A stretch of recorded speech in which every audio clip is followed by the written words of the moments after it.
And welcome to Anime Amigos.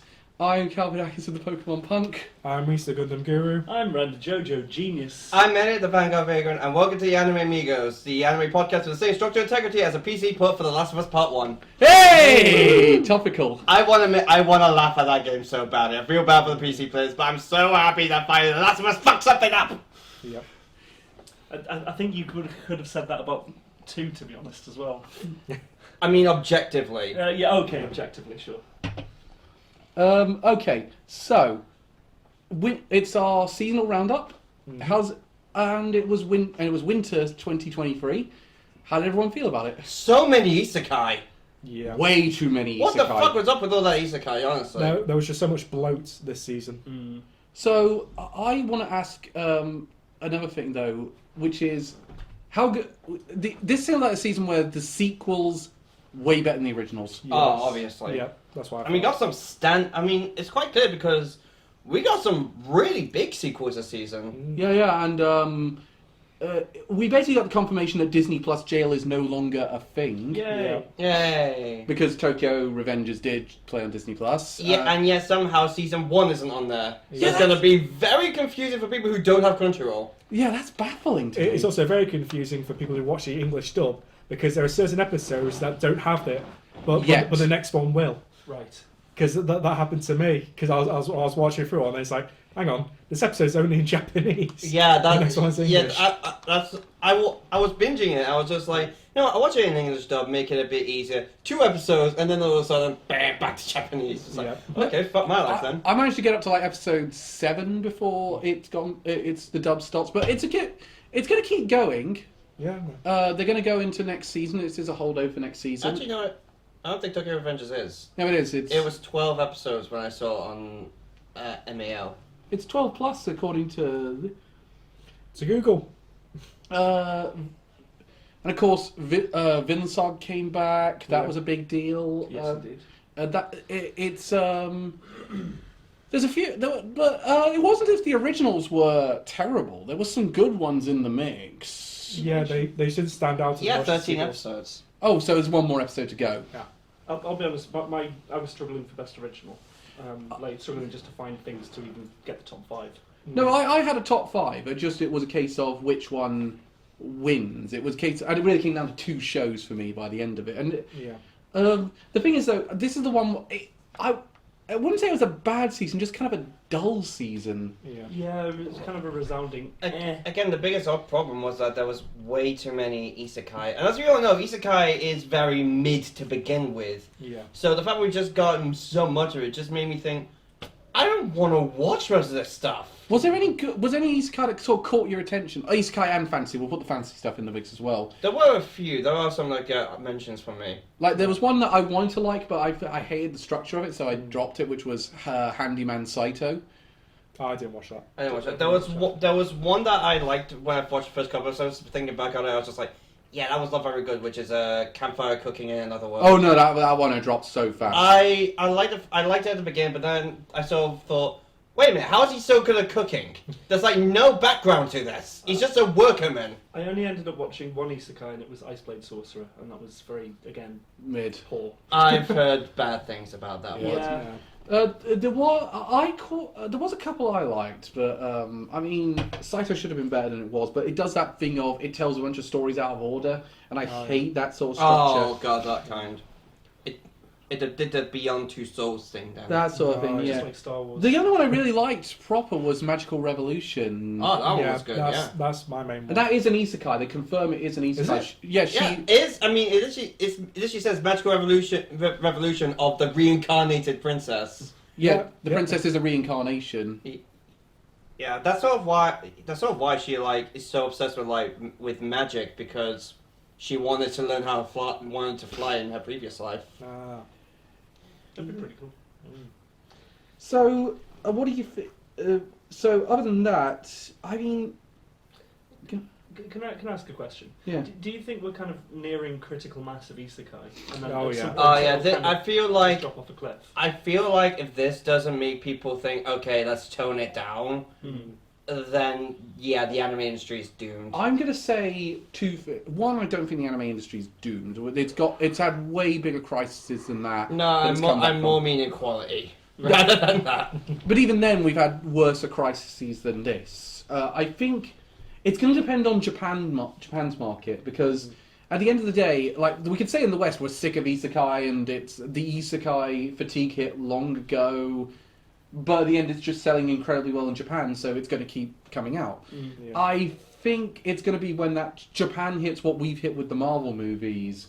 I think the biggest problem is just because it's just Japan is just like see something like, oh, it's an isekai anime adaptation. Yeah. Like it feels like a lot of these light novelists are making isekai and making just the blandest, boring story. And not really caring because they know it's going to get an anime adaptation. Yeah, or just making the most random ones they could think of. Like we saw the one with the vending machine. That's coming out soon. Yeah. The funny thing is, I've actually heard that one's really good. I guess that's Like I've heard that one's actually surprisingly good. In fact, I think that came out like during the sort of, for lack of a better term, renaissance of isekai, like where we got. That time we got reincarnated as a slime, rising to shield hero, things like that. Is it wrong to pick up girls in a dungeon, that sort of thing? That was technically not an isekai though. That's just a fantasy. No, but it kind of benefited from that. It's weird that we're talking about an isekai renaissance, like what, 10 years into, like in a 10-year trend. I say for lack of better terms. No, I'm not having a go. But one of the things I'm finding interesting is is an interesting way of putting it. One of the things I find interesting though is we're now getting mecha anime that's kind of nostalgia bait. Yep. What do you reckon? It's like when the isekai thing hits, do you reckon we're going to get an isekai several years later that's basically going to be isekai nostalgia bait for isekai fan? Well, we already had that with the Digimon Adventure remake. Yeah. God. That was not good. I guess technically we got that as well with the Inuyasha sequel. Yeah, but that one was good. Yeah, that one was good. Agree, disagree. I don't really like Inuyasha. Cal's just been disowned by his fellow furries for that. Every anime fan from the 90s Not a furry. raised a fist against you, Carl. It's okay. Sorry, but it's terrible. You got to admit though, Inuyasha has dated terribly, and it's only getting worse as time goes I on. haven't seen it. The only people who care about Inuyasha are boomers. Hang on, he cares about Inuyasha. Hey, I don't care about it that much. It was decent at the time. I think it's time to move on to some categories now before we get into a fight with each other. Best hold. No, until you try and get in a fight with us because we're just like, we don't care. Yeah. Let's do best holdover. So I only have 3 for this one. I have 2. I only have 3. I didn't watch any. Okay, so Reese, what are yours? So my 2 was My Hero Academia and Blue Lock. Blue Lock was the winner, Yep. presumably. Number 3 is Welcome to Demon School Irumakun.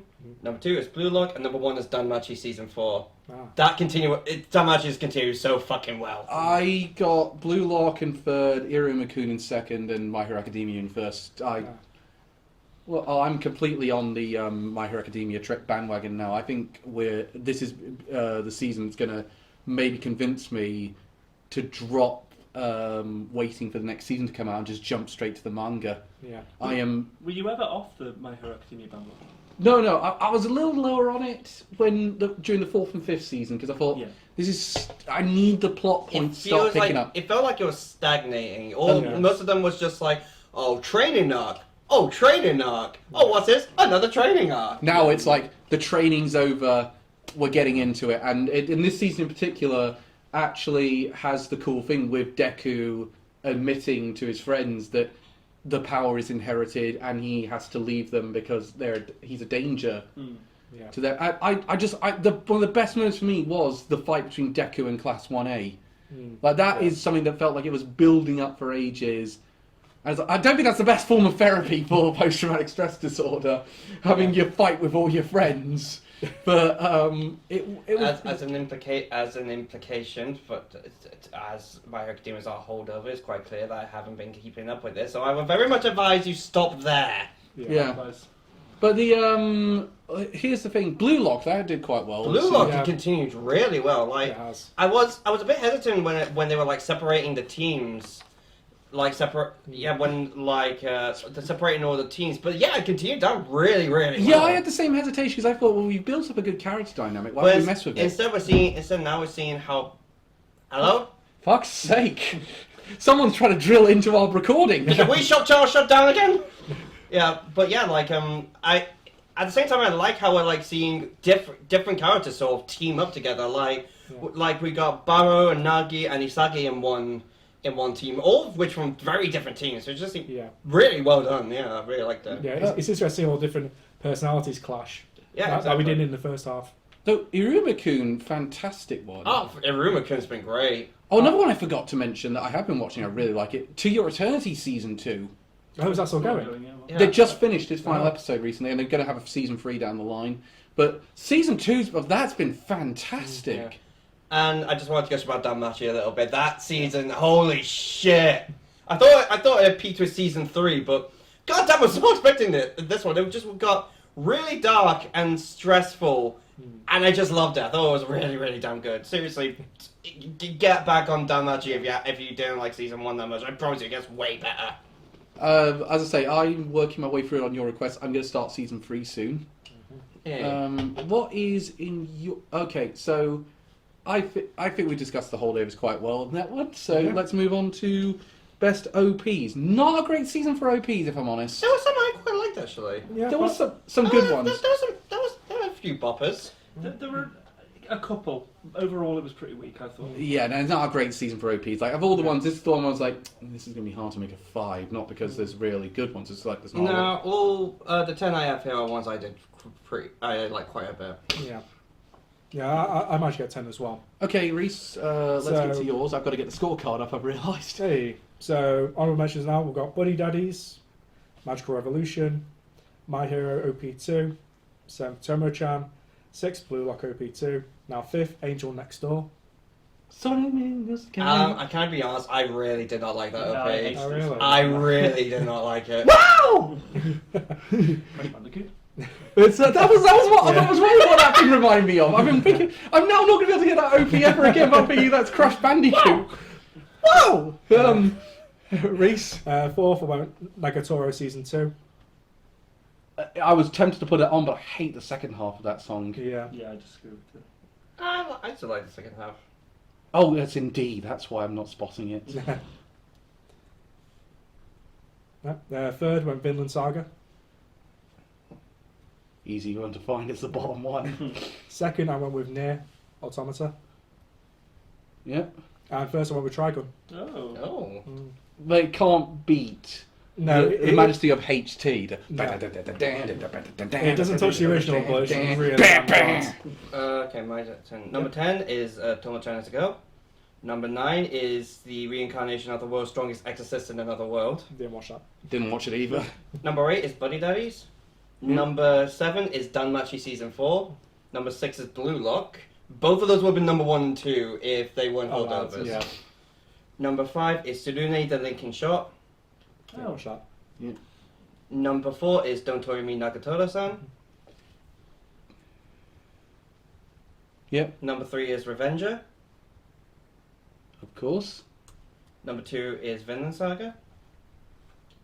And number 1? Also, Trigun Stampede. Hey. Oh. That OP, I thought that OP was very good. So I've only got 5. Number 5 is Tomo-chan As a Girl. I do really like that one. It reminded me of something like you find in the early 2000s, honestly. Yeah, I think that was one of the reasons I quite enjoyed it. Number 4, Buddy Daddies. Mhm. It's Oh, fun to say Buddy Daddy. yeah. It's everything was so what I do now. Yep. Number 3, Trigun Stampede. Hey. Number 2 is Vinland Saga. Cigar. Sagat. And number 1 is Nier Automata. Nier Tomato. I think I'm the only one who didn't actually watch Nier Automata. I Really? did. It wasn't very Just good. because I know, like, I heard a disagree, lot of I people. liked A lot of it. people said they really they didn't like it. I was just like, okay, in that case, I'm gonna skip. I really liked it. I thought it was decent. It's not amazing though. Let's be No, honest. it's not amazing, but it's decent. Okay. I number 5. I had Tomo-chan As a Girl. Honourable mention to The Angel Next Door Spoils Me Rotten. Again, I really, really did not like that one. Yeah, no, there was some things about the song I didn't really like, and Nagatoro because the second half of the song it just fucks up all the good. Oh work no, first half. I still like the entirety of that OP. Yeah. Number 4, Tokyo Revengers, season 2. Number 3, I had Trigun Stampede. Number 2 was Buddy Daddies. And number 1 was Vinland Saga. Ah, nice. You know, Vinland Saga and Try Against Stampede were like neck and neck for me. It was very interesting that the OPs we all sort of collectively liked were the somber ones. Yeah. They were just kind of relaxing and nice to listen to, really. It's also interesting considering it really matches the character arc in Vinland Saga, considering that we had those 2 big songs with Very Lucky Las Vegas and Man of a Mission in the first season. The second season we have this really toned down song. It fits as well because it matches the season. Like the first one is like massive and action heavy, while the second one's a lot more somber. Yeah. And much more of a character story. If I think about it, the Man of a Mission song doesn't really fit the show that well. It's like, anyone, I want that you move. I wish I got tickets for their tour they're doing over here. When are they playing and where? Oh, I can't remember. They're playing like Manchester. Yeah, they're playing Manchester. You can go and see them, why not? I didn't get tickets. Sorry, no, Yeah. they weren't playing. No, I couldn't get tickets. Anyway.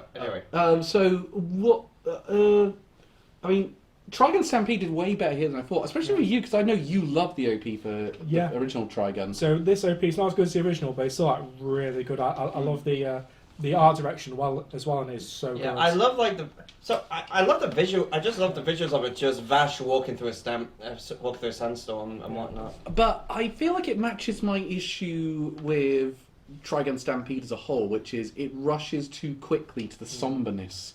It does so. There's no time for the fun nature of Trigun. Yeah. That was one of the reasons why the somber nature hit in the original, because you'd had all that time with the fun. Yeah. Then now it was like, oh Jesus, this has gone horribly wrong. Yeah, it's a lot more rushed compared to the original. Yeah. I mean, as I said, as someone who I wouldn't know, it's not getting that many points for me. But as someone who didn't watch the original, I liked it. I enjoyed it. No, I don't say I dislike it. I just think there's issues in it that weren't in the original. That I will say though. Something I learned actually recently is that the original Trigun only 3 manga volumes. Yeah. They did a sequel series that was like a lot longer. But yeah, no, it's but the thing is, again, this is not designed to be a brotherhood scenario because there's characters missing. Yeah. In the initial thing, I didn't get up to the point. Did they add Stun Gun Millie back, or is she still not in it? I think I made it up to like episode 7. No, she's not back. I love Stun Gun Millie. Yeah. It's kind of like not seeing Ed in the Cowboy Bebop live action. Yes, it's Yeah. very much like that. Yeah, because she has a whole story arc where she falls in love with Wolfwood. Yeah, and That she walks around with a massive Gatling gun. Yeah. That she's such a ditz who doesn't know how to use properly. I mean, we're going to be talking about that later this year. Yeah, obviously. Trust me, when you get around to watching Trigun, when we talk about it later this year. Of all the older 90s anime, it's probably number 1 on my list I want to watch, now that I've seen Bebop and Berserk. Would you say that Bebop... how would you say it compares with Bebop and Berserk, to say Trigun's original? Oh. It's very hard, isn't it? Because those are all Yes. very good shows. I think that's kind of the trinity of the... how do I put this? Anime snobs. The 90s anime snobs. You know, the ones that say, it's never got as good as back then, and these are the 3 perfect shows. Anyway, OPs. Tamo-chan, everyone had it as an honourable mention, except me and Ren. We both gave it points. I did quite enjoy it. As I said before, it reminded me of someone like, almost like a band like The Offspring would play someone like that. Like, reminded me of something from the early 2000s. Is it just me, or can I go to Buddy Daddies for a second? Yeah. Is it just me, or is Buddy Daddy? Is the reason why everyone else was off Buddy Daddies the same reason I didn't put it on number 1, which is the auto tune is fucking appalling. Yeah. Yeah, I like the song, I like the melody, I thought it was great. Yeah, the auto-tune just sort of drew out. But that being, at the beginning, everything's auto-tune. I don't do No, that. you sound less like you're doing auto-tune and more like you're singing country. Yeah, it's like you haven't heard what auto-tune is, or someone's just told you what auto-tune sounds like. Yeah, but once you notice the auto-tune, you can't unnotice it. Yeah. And the thing is, they turn it off like around the middle and the chorus, and then they turn it back on for no reason. It's like, no, turn off the auto-tune. This song is so much better without the auto-tune.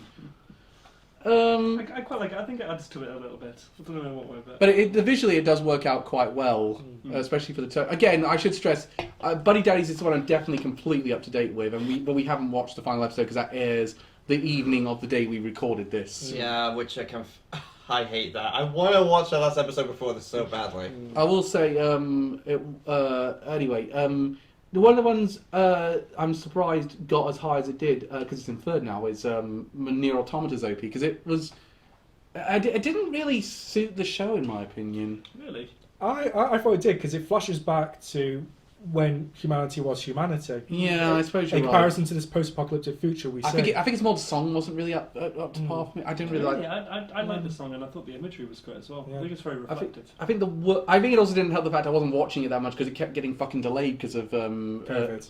well, yeah. I mean, a lot of people online have been saying Aniplex are using COVID as an excuse for production issues, which I mean I could potentially believe, but I also think it's because they're outsourcing their production to a lot of places which have bigger COVID issues than Japan does right Yeah, now. like didn't it get delayed twice? Yeah, because again, it's well, most of the places that Japan outsourced their animation to is China and Vietnam, and those countries are not doing too well with their COVID situation at the minute. And Korea, I believe, as well. Yeah, Korea's a bit more hesitant to it, but they're starting to get more into the game with it. Well, because they're doing their own animation now. I'm quite happy that Vinland Saga was second, but Trigun Stampede coming first surprised me a lot. What else got? Tokyo Revengers didn't do as well as I was expecting it to do. I wasn't massive on Tokyo Revengers as one. I thought it was alright, but I just think the first one is a lot better. Yeah, I'm the same way. Nagatoro went down a lot better. Oh, Nagatoro's was great. It that one is was so funny. That one was just a lot of fun. It matches the show perfectly. It really does. I do like the fact the whole glasses pushing up thing. The joke that was quite good. Yeah, you have to love that even without glasses, he still does that. Yeah. Just like a nervous tick. I do that with my contact lenses, to be fair. Sometimes I'll just be like, oh wait. You're really relating to this. EDs. Let's do best ED.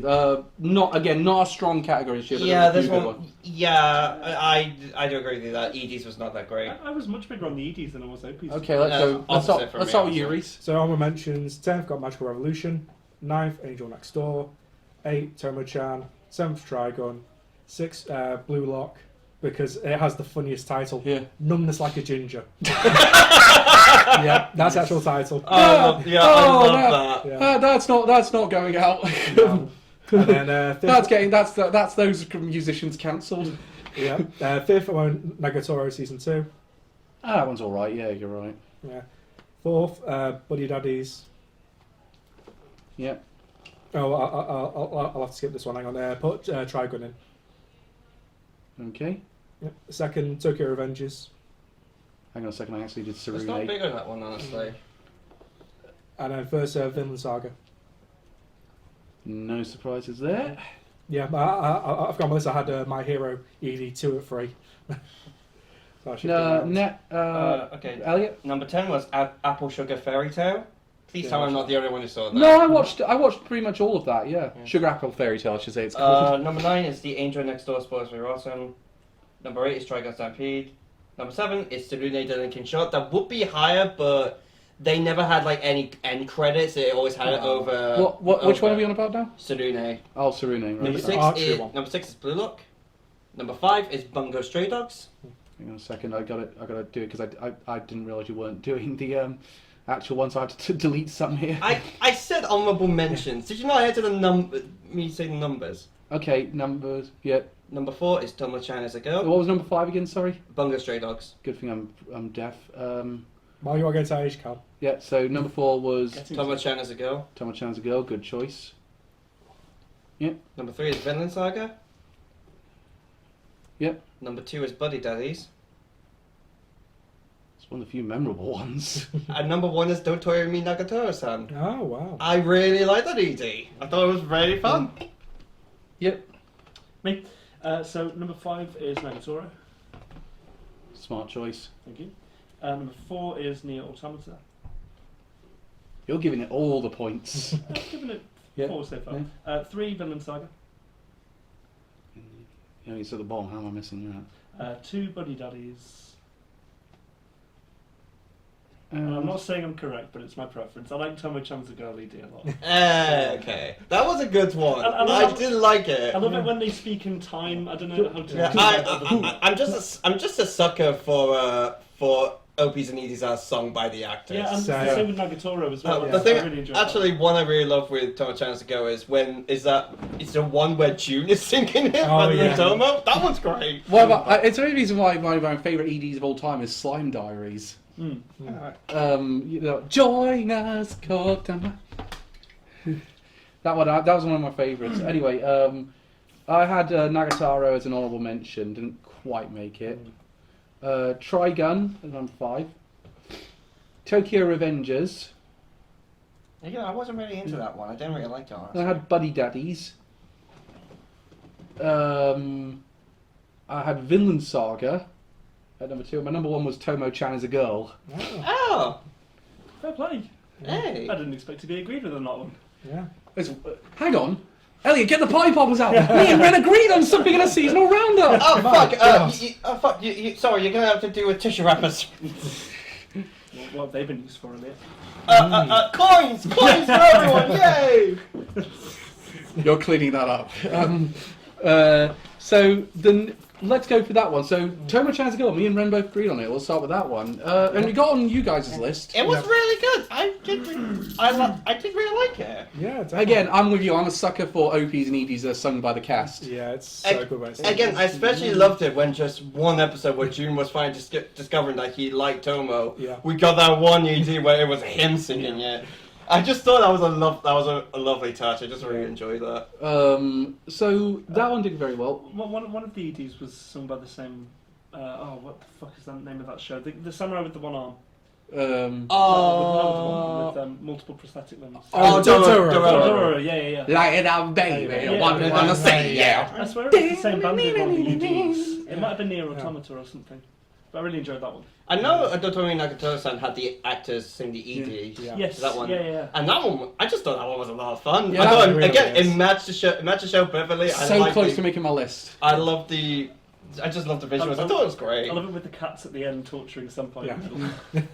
The weird thing is, he found to the manga, he has a name, but they haven't got to it in the anime. Oh really? Yeah, his name is I actually have it written down. No spoilers. No spoilers. I think they already kind of said it. One of them said it in the anime already, Oh, or at least yeah. the first name, Naoto. Oh, it's Naruto, is it? Oh yeah. To be fair, I did see that on my anime list when I was looking at. I said it in the first when we talked about the first season. It's weird because I've seen what the weird thing is I've seen what Bond in Spy X Family looks like after he's had a bath. It's the funniest thing you'll ever see in your life. And that is Calvin's on contract mention of Spy X Family. Yes. Yeah. Well, we are reviewing Buddy Daddies as well, so Yeah. comparisons will both come up. We're going to bring up Spy X Yeah. Family if we're talking Buddy Daddies, which is annoying because I feel like if Buddy Daddies came out beforehand, it would have done better amongst the general public. You know what, we all picked had Buddy Daddies as an honorable mention as well. No, didn't it was in our top 5. Yeah, so. it was so close to reaching my number 1, honestly. Yeah, because it is one of the most memorable ones visually in terms of like the fact it's the day out shopping with Miriam, Yeah.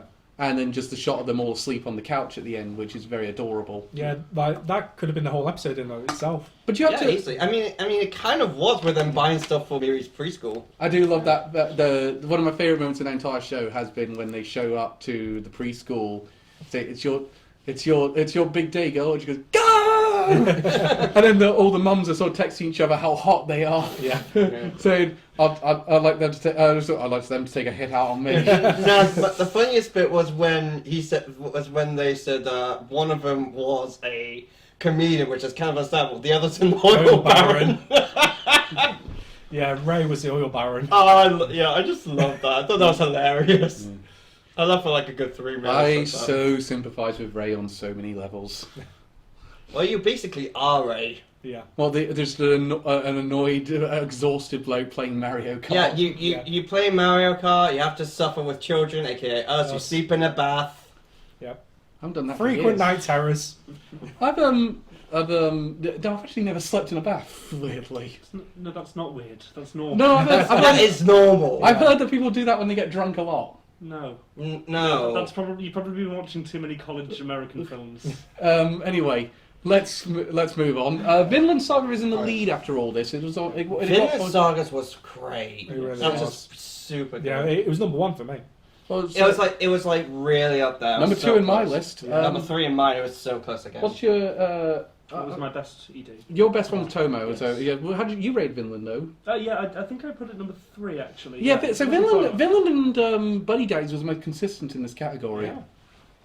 So I think that's all we got on this one. So let's move on to biggest disappointment. The minus points are coming out. Yeah. Reese, how many do you have for this? I've just got the 1, but it's for a holdover.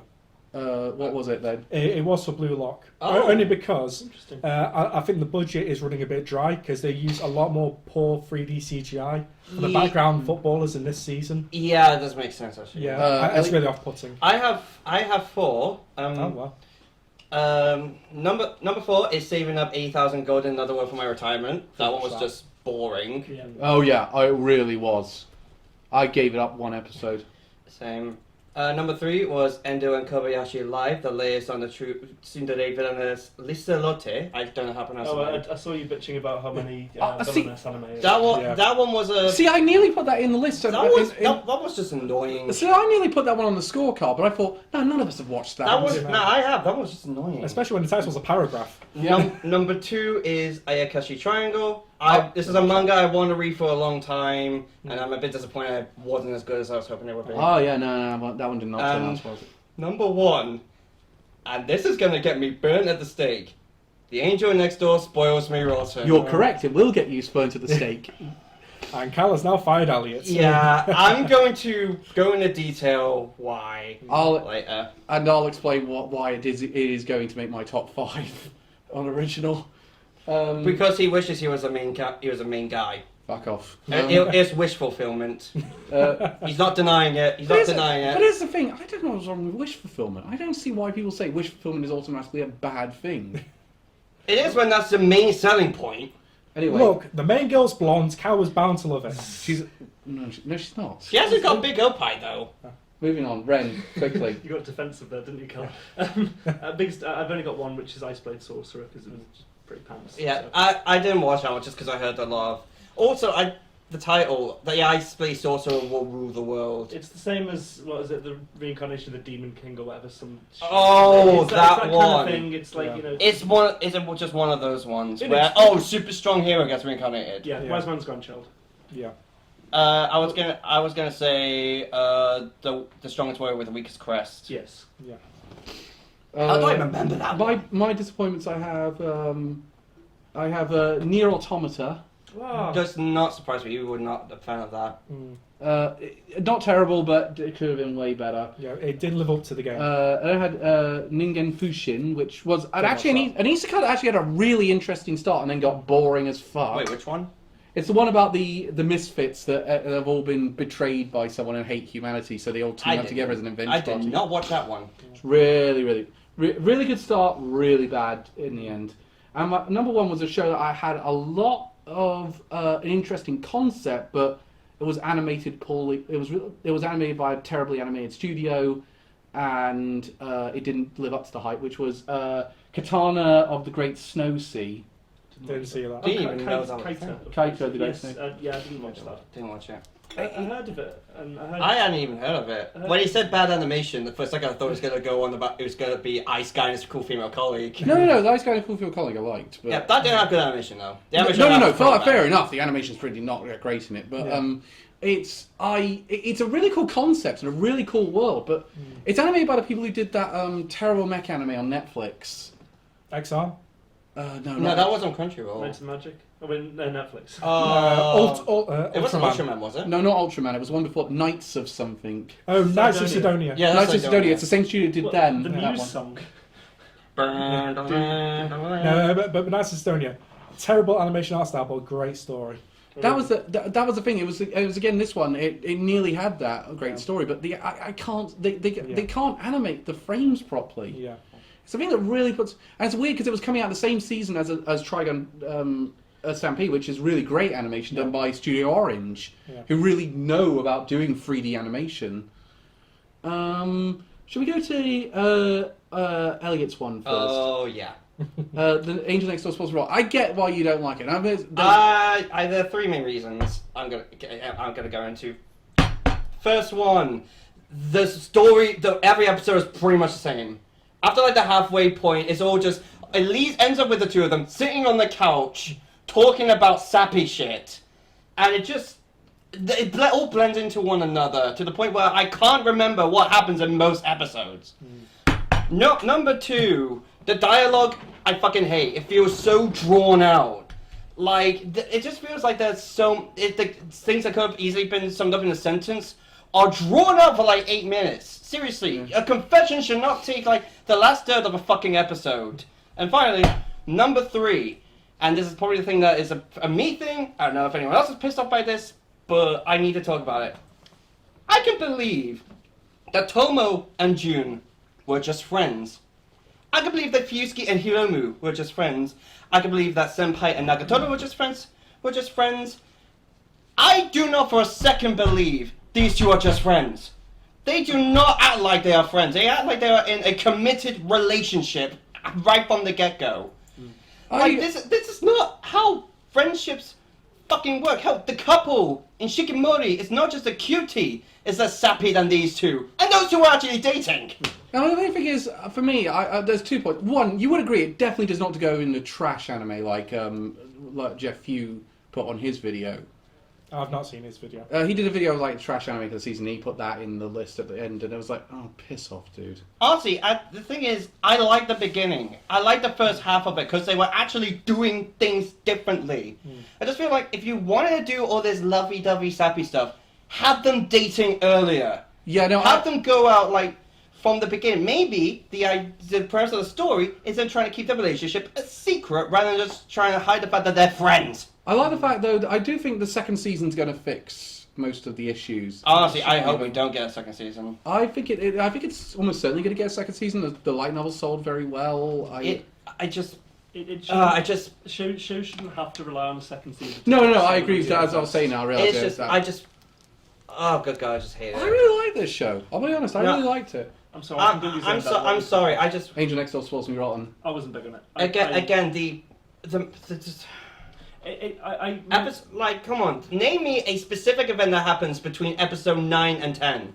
Sorry, between episode 8 and 10. No, that was where it went down in my estimation, when it was coming to the second half and it wasn't quite moving along. It picked back up in the last couple of episodes, but... Yeah, because it actually did something. Like, honestly, the Sports Day episode in episode 12 was a breath of fresh air because I just thought, finally, they're not just sitting on a couch talking sappy shit. Yeah. It was just, I will say, I'm gonna... It's in my honorable mentions for favourite original... But just because I liked the first half, but yeah, I did not fucking like it. You put the Ice Blade as number 1 for you. Yeah, I just watched it and just didn't enjoy it. I didn't have high expectations about many shows this season. Yeah, it's just one of those things of my expectations were low, but holy shit. Well, yeah, but the thing is, I could have put if you wanted to do the really bad shows, you could have had things like the guy who gets reincarnated as Crush's dog, and it turns to weird sex. Oh yeah, from what a lot of people from the beginning were just like, she gonna fuck the dog? Oh my God. That's not a joke, by the way. That was genuinely, it was borderline that shit. Just incredible. Just incredible. And it's like, the person who offered this manga's got issues. Japan anime talks about weird shit. Fucking bestiality. Mm-hmm. You have to give it to isekai writers. They're imaginative, if not depraved. That's a shirt waiting to happen. Isekai writers, imaginative, if not depraved. Well, what do you expect? Half of them haven't seen sunlight in over a decade. Yeah. True. So, before we get really pissed off half the anime community, shall we get to our biggest surprises? Yeah, sure. I've just got the one. Okay, what's your one? I went with Trigun. Oh. I was extremely hesitant going into it. Were you just expecting it not to be as good as you thought it would? Yeah, especially when it was announced it was going to be 3D CGI. I was really nervous. I think one of the things that I did like the fact Don't be like Berserk. Yeah. They at least got Johnny Young Bosch back. For the dub. Which is one thing I actually really love. That actually made me swap to the dub because I thought I need to hear Johnny Young Bosch play this character again. Yeah. I have 5. Yep. Yeah. Number 5 is Vinland Saga. Was not expecting the second half to be near as good as it was.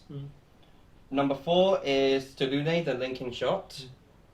That came out of nowhere for you.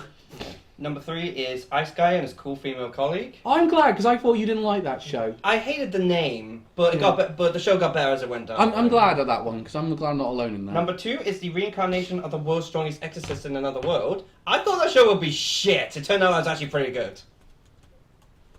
Didn't know if any of us watched it. Number 1 is Apple Sugar Fairy Tale. Sugar Apple Fairy Tale, yeah. I thought that would just be good. Turns out, wow, this was really good. Yeah, it was really, really good. I really fucking enjoyed it. Yeah. I've only got 2. I've got number 2 is Nagatoro-san Season 2. Oh, really? Didn't expect the quality to be maintained. Oh, wow, okay. Because Saki-chan wasn't impressed Yep. with Season 2. Oh yeah, that's fair. Number 1, I've got Nier, because I think I'd heard a lot of bad stuff about it, but I personally ended up really enjoying it. They were just like, oh, she's just pretty good. Yeah, Are you going to play the games now, though?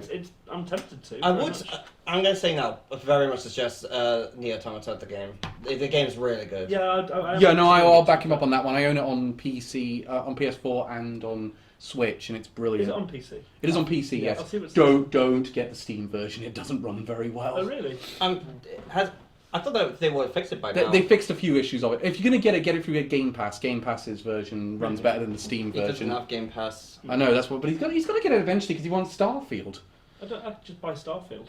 Then I don't have to pay a subscription. Yeah, but you're going to get a load of games for that. You need I to. don't play a load of games. I play one game at a time. Yeah, you need to understand, Calvin. I don't Just play- because you're a game addict doesn't mean everyone else is. The I just imagine him on the bus with an old lady. What do you mean you've never played Crash Bandicoot? biggest Scrub. Let me move on to my one. So I had Vinland Saga at number 4. Oh, yeah, 4. Yeah, did not expect it to. I thought it was going to maintain the quality, but it maintained it way better than I was ever expecting it to. Buddy Daddy's at number 3. I didn't expect that to be as good as it wasn't a show I was expecting, but I enjoyed it nonetheless. Then I had the Magical Revolution of the Reincarnated Princess at number 2. And my number 1 was Tomo-chan as a girl. Oh. Wow. Do you want me to explain why? Yes. Go on. I really thought it was going to be a one-joke anime. I thought it was going to be another one-joke one where I'm going to get bored of the joke very quickly, but they actually managed to mix it up very well. I did kind of go into it expecting kind of high expectations because I know this was like when the announcement when the anime announcement came out, all the manga readers went, "Yes, we're getting it!" Because like from what I know, it's like on a similar level that Comic-Con Communicate was on, where it was a very beloved manga. I mean, I've read the manga as well. They did make some cuts to the anime, but they did manage to tell pretty much the entire manga story.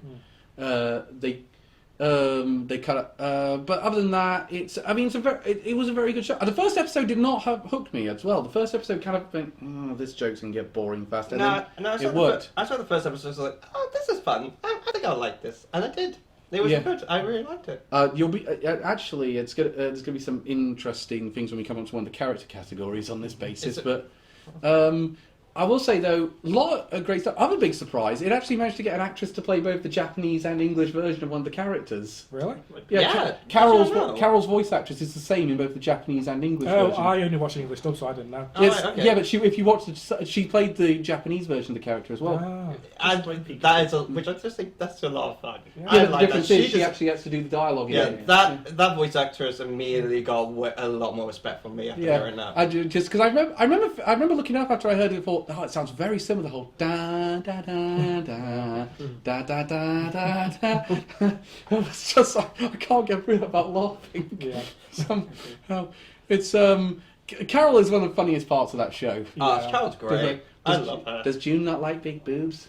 On the contrary, you idiot. You can say that with all the characters, though. I don't think there's a bad character in Tomo. No, Misuzu's very funny. June is a really good straight man. Yeah. Tomo does some really funny. Tomo's just delightful. Yeah. And of course, the favorite scene, the blonde kid who wasn't very good beforehand, and then he suddenly goes nuts when he thinks they've done shit to Carol. He's like, what did you do to Carol? Oh, him. I was like, Jesus Christ! The anime is having too much fun with this. Yeah. You could just tell that was a show. That was a story that the manga writers had. I don't. Despite the very disappointment, I don't depreciate your opinion on Nier Automata. I actually think compared to a lot of other video game anime, it's much better. Yeah. I still say the peak is probably something like Persona 4, Devil May Cry. Yeah, those ones are a little bit better, and you got stuff like. But again, we're not talking like a really abridged version of the story like Persona 5 was. For example. I'll say, because I'm coming into it from a complete outside perspective, I don't know what the comparisons are. I've just really enjoyed the world and the characters. I think that was sort of the mentality I have for Trigon. I think they leaned a bit too heavy into the 2B simps, though. From what I know, there was a lot of panty shots. Inevitability doesn't mean accessibility. Yeah, a lot of people were complaining about that. My main thought was, who gave a robot underwear? Yeah. Tactical underwear.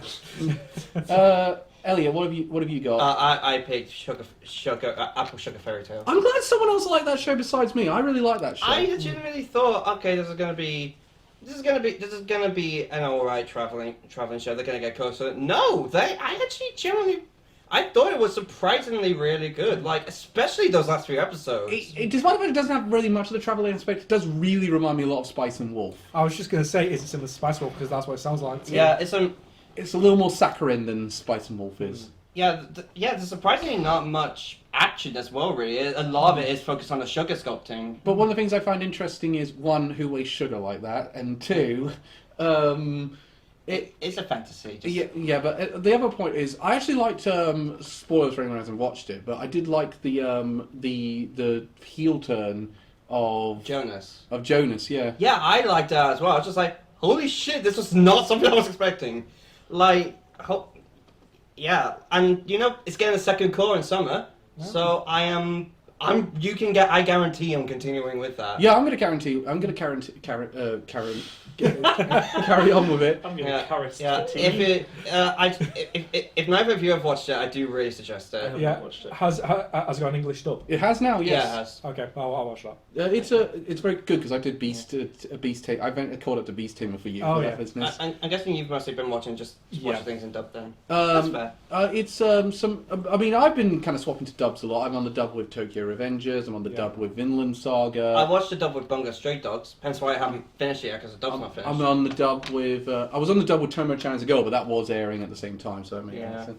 The only one I didn't really do was with me, the reason why I'm watching Double Bungo Stray Dogs is because I had 4 seasons to watch. Oh, God. And I just thought, this will make it easy. The one I managed to do it. I did manage to do it, though. Very impressive. Reece, let's talk Trigun Stampede, because that was your biggest surprise.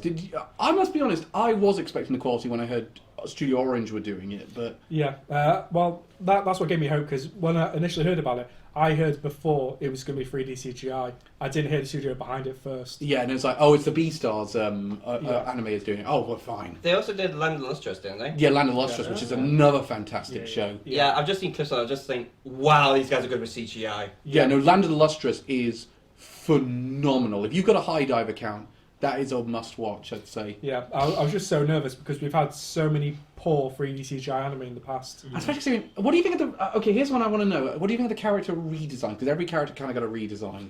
I think they are mostly positive. Vash looks very different. Yeah, Pash looks a lot more like Paul Phoenix in the original. He looks a bit more... how do I put this? He looks a bit more alien.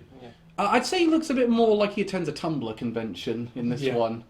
Oh, fuck, he was one of the people at DashCon. He does kind of look like someone who would be attending DashCon. I hope it wasn't one of the organisers. That being said, the jacket makes up for it. The jacket still looks pretty good. I like I actually like the redesigns. I do like, but it doesn't have the love and peace. Meryl's redesign's pretty alright. I like. Yeah, not much change. The one I really don't like is Wolfward's redesign. It's not great, if I'm honest. Yeah. He looks a little too weedy in the shot. It's like, I don't believe... Weedy. Yeah, As in, he's like, a lot more skinny. He's a lot skinnier and in that one. I was thinking he looks like he smokes pot. Well, I won't deny he might do. Yeah. I'm just thinking about the kind of person. I also felt they... I also not so sure about Vash's brother's design. Millions Knives. Knives, that's it, yeah. Oh, I cannot go for that name, it's so bad. Yeah, no, it's one of those... Why did he not have that name in the original? No, he did. He did. It was bad then. Oh, okay. Also, here's the thing, because I haven't got round to watching the dub of it. Yeah. They got Johnny Young Bosch back to play Vash. Yeah. Did they get Ty's voice actor back to play Knives? No, I don't think they did. No! That's like, that would have been so cool if they got him back, because he does you didn't think that Ty's voice actor can do evil voice, but he can. What's his name? Is Seth Green? No, it's June Seth or something like that. Seth Rogen. No, God, no. Oh, Seth Rogen is Ty. That's a bad image. It's bad enough that he's Joshua Seth. Joshua Seth, that's It it. was something Seth, I remember Seth that. from Street Fighter. Right, before we go down this route, because we're going to talk a little more about Trigun as we go, let's do, especially in this category probably, because we're talking animation. Yeah. I have 3 for mine. I have 5. I'm actually getting a 10 with honorable mentions. I think I got 5. Did I get 5? Well, let's start with you, Reese. Well, So, honorable mentions, 10th got Ice Guy, Cool Female Colleague.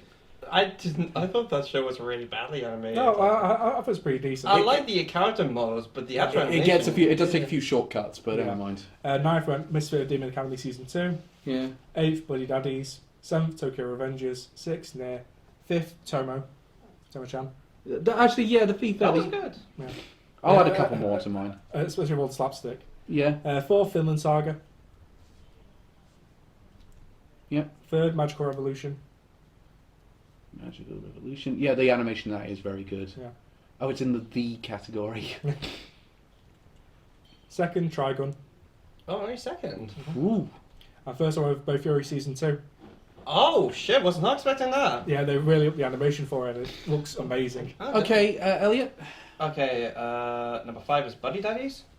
Yeah, the animation in that's pretty good. I like the character models and whatnot. I thought that was good. Yeah. The design's good also. Yeah. Yeah. Number 4 is Apple Sugar Fairy Tale. I really love the art style. Yeah. Number 3 is The Magical Revolution of the Reincarnated Princess and Jean-Sing Lady. You've been reading my notes because it seems you're match for match with me in new order. They might change. Number 2 is Trigun Stampede. They have now changed. And number 1 is Tsulune the Linking Shot. Oh, wow. That animation was fucking beautiful. It's KyoAni. What would It you was expect? fucking amazing, yeah. It's KyoAni. What would you expect? Ray? So I've got number 5. I've got The Angel Next Door. I very much like the art style for that one. It's on -1. Yeah. Can we get it up to 0 before the end of the evening?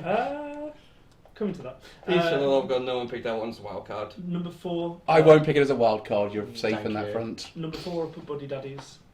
Buddy Daddies. Number 3, I put Trigun. Bitch. I'm so surprised that there hasn't been more number 1s for Trigun, honestly. Next. It wasn't my personal taste. Number 2, Vinland Saga. Yep. And number 1, Nia. Oh, really? Yeah, the animation's all right, but I didn't like some of the CG animation. in Oh it. god, Yeah, that was- it's Ren with Gundam the Origin all over again. Hey. Ren's just pumping you up constantly. Okay, Hell yeah. so I got my lot. So if you've listened to Elliot, you'll know where mine's going. So I had Yeah. Buddy Daddies at number 5, then Sugar Apple Fairy Tale. Whoa! Don't zoom out. Shit, that's gone bad. Shit, then, that's gone bad, Calvin. After 3 episodes. The Magical Revolution of the Reincarnated Princess, and third.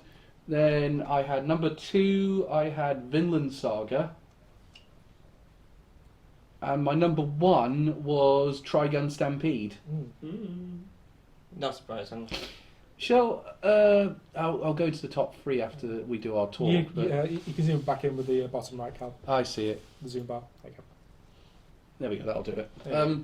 Yeah. Calvin, not good at Excel. There goes my computing degree. Finally coming back to use. So I'll start with the biggest surprise for me, which was Boffrey winning one. Yeah, both for you, seriously. Yeah, it's just been really good. They've really amped it up. It's just been hilarious and amazing. Oh wow. Yeah, because there's a lot more large-scale conflicts, battles with monsters and everything, and Maple still flying around in pretty much half a Gundam, and it's been hilarious. I'll be honest. Like I looking back at the first season, I just kind of think it was all right. Nothing I was really that mad about. So I'm surprised it's gone like really that good. Yeah, they've really stepped up in my opinion. So Elliot, your one was Tsurune.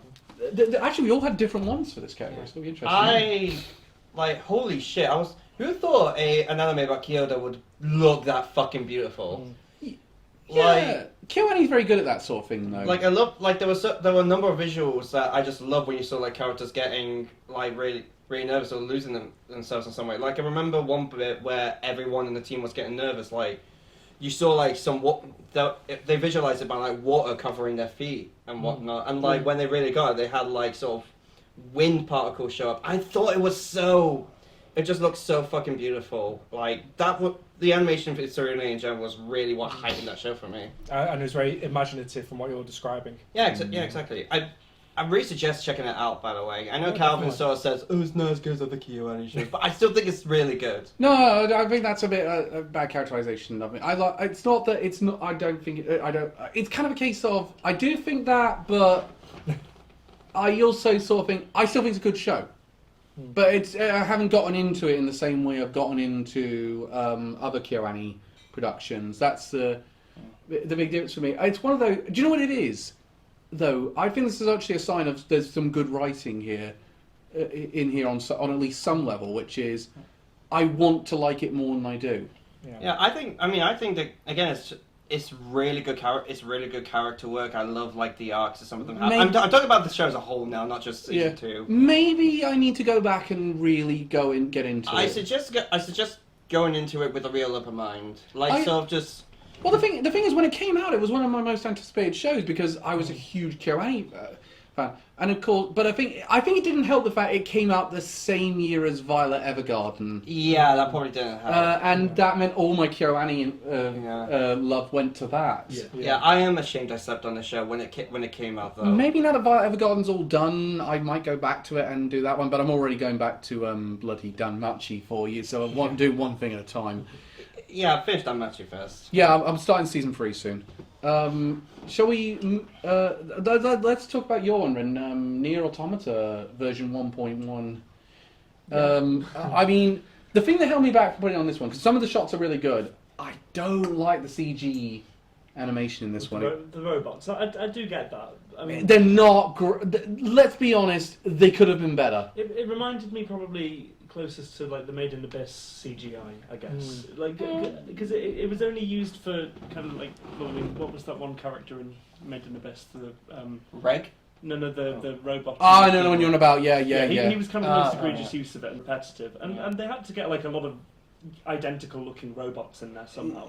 I'd say it fits that purpose, but overall, like the average frame by frame is really good. I can definitely see like them being drawn will be a lot more difficult than just doing CGI. And probably quite. I don't know. So, on that basis, I think we should move on a little bit to my number one, which is everyone's most consistent one, which was Trigun Stampede. Holy fuck, that's good CGI. Really good. That's really good CGI. I'm genuinely surprised I'm the only person who put it number one. I'm surprised as well. Yeah. It wasn't my personal taste. I don't. Are you just not that into CGI anime or something? No. Which is weird because I'm in that Maybe, category. maybe. Because I'm in that category. I'm not really into CGI anime. Same. It to me, animes always look like it's meant to be on a 2-dimensional map. It's never really look like it's meant to. It's a bit like when you play those 3D Dragon Ball games. Like these designs weren't entirely meant for this amount of dimension. Fucking hell, we said nice things about Nier Automata. Hitler, stop killing yourself for fuck's sake! No, keep on doing it. What? At least wait till we're finished. I do overall. There's been a few really good CG anime I've watched, but I don't know why. But this one didn't feel. Maybe it was the character designs were a little bit too different than what I would have liked, or I don't know. I can't put my finger. I guess if you don't really like the character designs, it could kind of make sense. You watch a lot of old Toonami and Adult Swim. Did you watch the original Trigun? I've seen a lot of what the art style resembles, so I think it's a lot more of a gritty kind of like westernized. Than what I think we got with the most recent one. Okay, can I... Is that right? Yeah. It's almost spaghetti western inspired. Yes. Yeah, which is something that I feel they were trying to downplay a little bit with... Because they moved straight into the whole space opera aspect of it, which it took you half the fucking season to get to that in the original. I think they're more use it for the prologue, though, rather than like for the entire thing. Yeah, but even then, I think I felt they moved to that way too soon. I was kind of like, okay, where are they going with this? This whole thing that we're starting with this. Actually, on that note, the top 3 at the minute are Trigun's in the lead with 19 points. Vinland Saga Season 2 is in second with 17. And third place is Tomo-chan as a girl with 13 points. I will say now Trigun's not really going to get any more points from me. Trigun's going to get some points from me. It gets points from me. It gets honorable mentions, but not really any points. So on that note, let's talk best female character. I got my 5 sorted. I got my 10. I got my 10. 5. Okay. Okay. So honorable mentions: 10th over 2B, 9th Fuyusuki, 8th Miharushina, 7th Maple, 6th Yuzuha, 5th Meryl Trigon, There we go.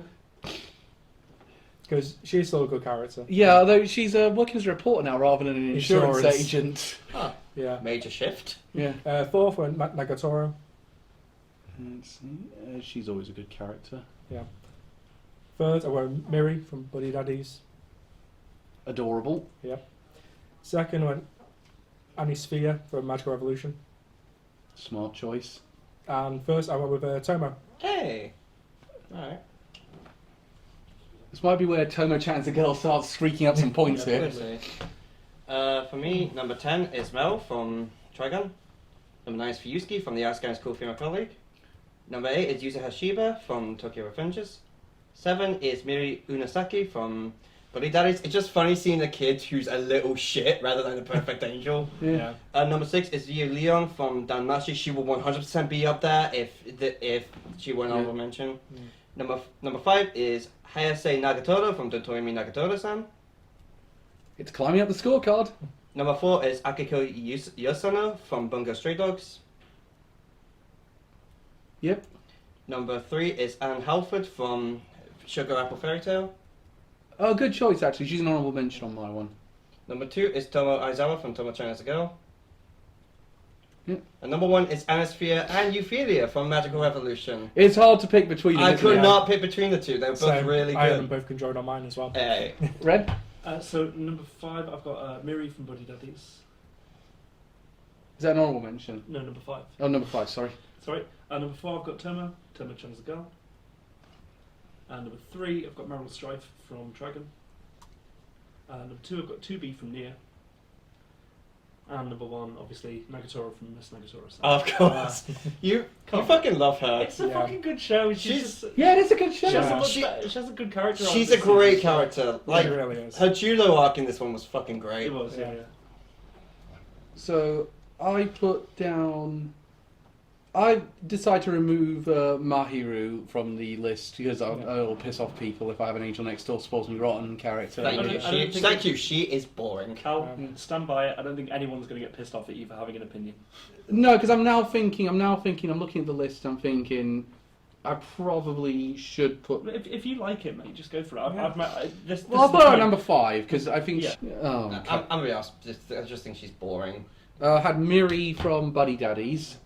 I'm surprised she's on number 1 for you, honestly. I'll get to that point. I got I got then Fuyasuki from the Ice Guy and his Cool Female Colleague. Fuyusuki. Then I had Anisphere and Euphelia to join. You can't pick between the two. I can't, no. It's impossible. They're both so good. And my number 1 was Misuzu from Tomo-chan as a Girl. Misuzu. Oh, Yeah. really? Ah. She's the reincarnation of Raven from Teen Titans. She is. She is a great character. It was tough. Yeah. It was tough picking just Tomo because all the girls in that show were great. They really are. I think one of the moments that did it for me was they're at the beach like, woo! And she, woo. Plus, I do love her evil stare. Oh, yeah. I love like the brief story of her and June dating Yeah. because it lasted for 3 days and the entire time we just got her working out with him. I mean, we had some good options here. I mean, Meryl showed up on a lot more lists. Mel was good. She was a fun character. Yeah, she's done a bit more important stuff in this than she did in the original. I think. Oh, was she so?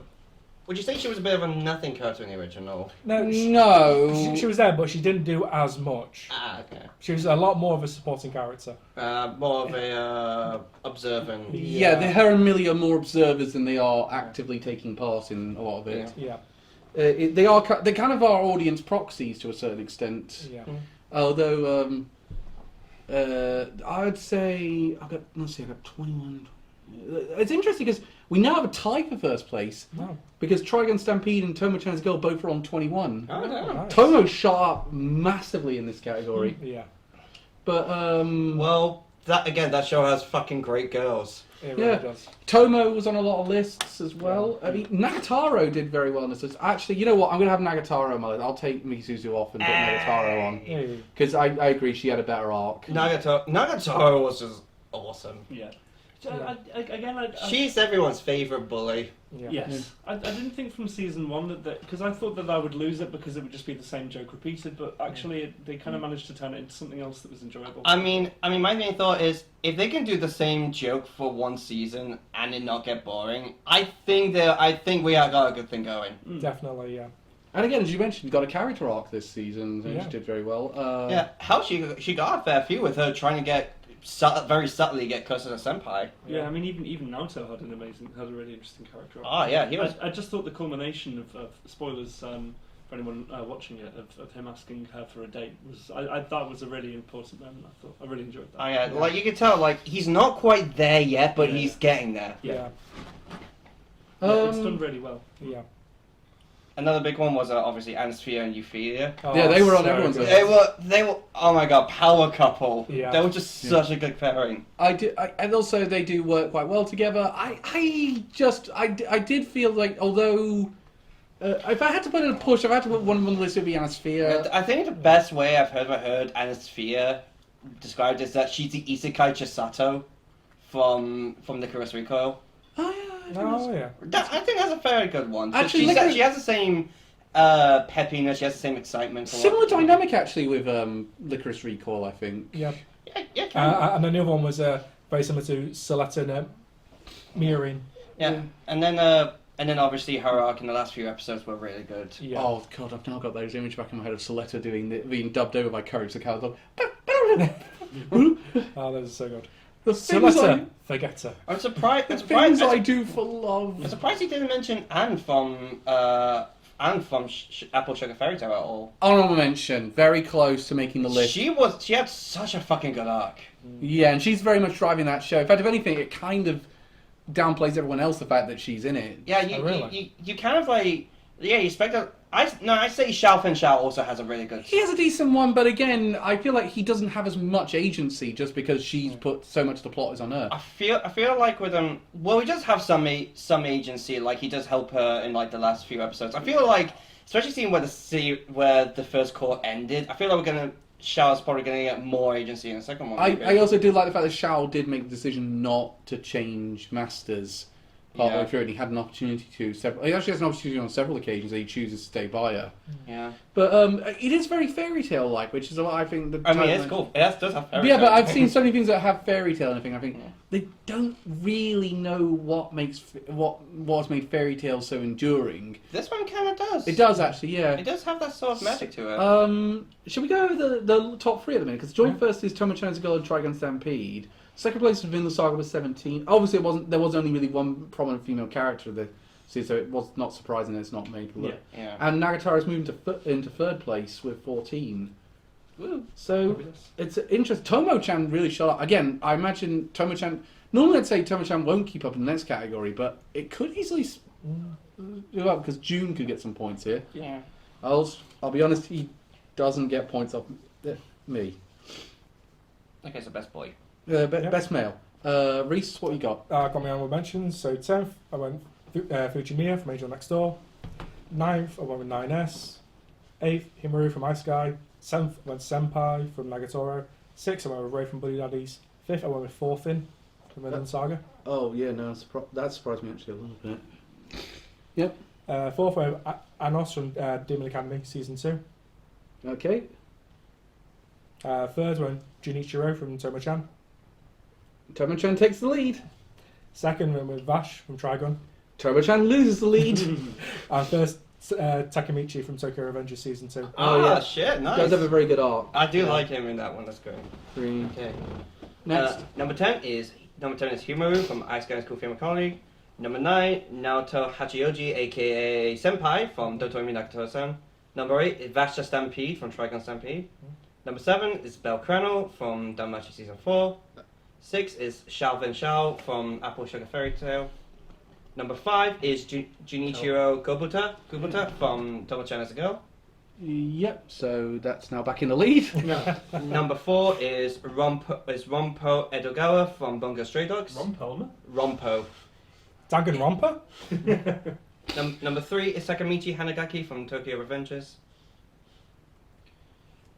Number 2 is Kazuki Kurusu and Reisua from Buddy Daddies. You cannot decide between the two of them. Yeah, no, it was impossible for me as well. And number 1 is Thorfinn from Vinland Saga. Oh. Holy shit! His arc was amazing. Yeah, agreed. He talks now. Yeah. He's not all depressed. What the fuck? He's not listening to Linkin Park through his headphones. Red? Yep, so I've got number 5, I've put Ray from Buddy Daddies. I like it, Ray. Yeah, Oh, I like him. I like Yeah, the goth. he definitely has more of a character arc, I think. Yeah, especially later episodes. Number 4, I put Adam and his brother from Nier. You really like Nier Automata. It's not got number 1. Yeah. Number 3, Vash from Dragon, obviously. Yeah. Number 2, Naoto, now that I know his name, from Nagatoro-san. Hang on a second, I lost Trigun. It's Here's lost the your lead! count.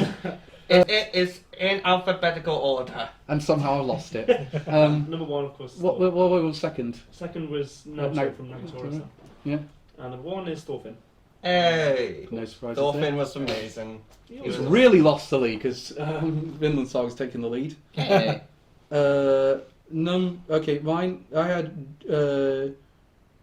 had June from. Oh no, hang on. June was an honourable mention. So was Sho from Sugar Apple Fairy Tale and Shao and Amane from The Angel Next Door. Also was wrong. All honourable mentions. Number 5, I had Hiromo from The Ice Guy and his cool female colleague. That's the first point it's gone. It's on 3 points actually. Wait, is it, Rick? Oh yeah, you picked it for... Oh, You no, picked it for what's that animation. You Oh. put it in the animation category. Oh. Yeah. I forgot. Wait, where did I get the second point from then? I can't remember. Then I had Takamichi from Tokyo Revengers. Then I had Algard from the Magical Revolution. Algard, really? Yeah, I like his character arc. Do you know the sad thing? That guy has the same name as one of my first D&D characters, and I fucking hate it. Then I had Ray and Kazuki from Buddy Daddies. If I had to do a push, I'd pick Ray out of the two of them because he has an interesting character arc. My number 1 was Thorfinn from Vinland Saga. Oh, Thorfinn rushed with that one. Fantastic character arc. No, I just double checked. Animation. Ice Guy was 10th for me. It was an honourable mention. It didn't get any points from them. Why the fuck did his 2 points get then? Because I know it didn't get any from me. I gave it just biggest. Ice Guy. No, I didn't watch that. Oh, you're thinking Ice Blade? I was thinking Ice Blade. We'll figure this one out later. Yes. It's not winning, so let's not worry Yeah. about it. Yeah. I think Ice Guy should. In all fairness, I think this guy should get more points. That is a pretty good show. It was a pretty good show. I wish the manga had been translated over here. But yeah, no, Thorfinn was the most consistent. 3 out of 4 of us picked it for number 1. And just because, holy shit, his arc is just amazing. It is interesting seeing him come back from the events of season 2 and because I was wondering what will they do with Thorfinn's character arc after this point, and they did an amazing job. Yeah. Like that one dream where he was in Valhalla. Holy shit, that was amazing. That was just that's my favorite. So powerful. That's my favorite episode of the show. So easily. of that season. I'd say of that season. I'd say definitely my favorite episode. I'd say it's my favorite episode of the entire show. I'd also say the one other episode I quite liked, even though it's not mentioned here, and you could have got it mentioned, was Canute's Conquest of England. Oh, Canute was another really good character. You totally would have been up there. Yeah, it is. And again, I don't know how much that is historically accurate because I know about Ethelred a little bit, and I know that he did have the conflict with Canute over the ownership of England. My only knowledge of this period is a Wikipedia article I read several years ago. Yeah, but the difference is I don't claim to know anything. Nor do I. Anyway, I mean, just Thorfinn in general. This is showing that Vinland Saga is one of the historic fiction greats. Yeah. absolutely, it's historic fiction amazement in my opinion. And Takamichi. Takamichi Yeah, did I quite well. was so impressed. Yeah.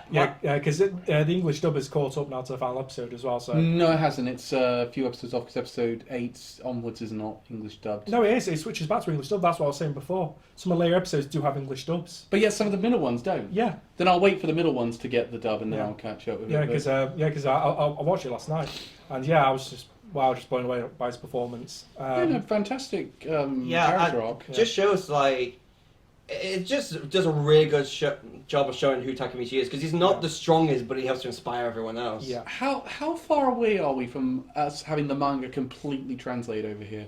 Don't know yet. I know we've gotten past this point. I think we're like volume 6 17 maybe over here. Because I really want to binge read and just get to the end of it now.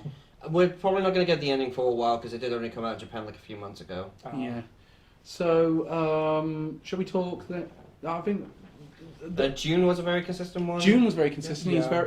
He's an excellent character. I think he matches well with Tomo quite well. Yeah, I love the character arc of them coming to terms with the fact their friendship is now becoming a romance. Yeah. Kazuki and Rei were really good ones. They were also very Yeah. consistent. And sorry, going back to June. Angel Next Door. This is how you do a romance arc. Yeah. This is how you do it. Like June. Like one of the things I realized was like June was tempted during the firework thing to ask Tomo out. Then it just went, no, it's not the right time. I need to wait a bit longer. That is fucking good. That is good character work. That is how you do a romance plot. let's move on. Sorry, I just really don't like. I just really don't like Angel Next Door. In case you can't tell. No, I wasn't really getting that actually. I thought you really enjoyed it, to be honest. No, I fucking hate it. Let's move on. So my favourite, Kazuki and Rei, they are brilliant, and I think some. like you have to. I love how they both go from like wanting to get rid of Miri to now not being able to live without her. Yeah, I think one of my favourite moments from when they were spying on her in the zoo was the fact that she just says, "I love my Papa Ray," and he's got that smirk of, "Ha, I got one over you." Yeah. And I just love fucking what was it? I'm trying to think. Oh yeah, the second last episode before they were going to give Miri back to the mother. You felt the sadness in them. Mm-hmm. You felt just how upset they were. And I love the fact that they were like, they actually didn't have a way. They did actually say, no, there is consequence for this. Yeah. And the fact of, did you think it was going to be that easy? I'm going to still kill them. Yeah. It's like, well, if you're going to kill them, I might as well. Yeah. In that case, we're out. See you, fucker. Yeah. God, this was great. This was great. Yeah. I think it was a little delay considering that the beginning and the end is at Christmas. So I think they were aiming to have this come out in the fall season, so it would That match. happens with every show. Do you have any idea how many shows have Christmas in it? Yeah, but this one is an original. It's not as if they were borrowing from a manga. Like Tokyo Revenge is entirely based around Christmas. Yeah, but that had the manga was coming out around Christmas, so it made a bit of sense for that one. And again, the manga is normally timed to be coming out at Christmas. The chapters are timed to be coming out at Christmas, so it makes some sense. In this one, it was an original show, so they had control over that aspect of it. Yeah. Do we think that Buddy Daddy's... I think we'll actually say this for best original talk about Buddy Daddy's and Spy X Family. Did it get unfairly maligned? But Which, yes, I feel like it did. Ray has a cool character arc. Kazuki gets his character arc pretty much done completely. I do like the fact he goes off in a bit of a pout after he feels he's not appreciated. Yeah. And I also... Yeah, I think Kazuki's was really good, like, with the guilt he felt. Though I do love the fact that Ray has that arc of finally having the family that he's always deserved. Yeah. It's been the moment of him coming home to his birthday party. Oh, so I love that so much. She tried so hard to stay up. Oh. So let's talk it out. So first place is Vinland Saga at the minute. It's got 27 points.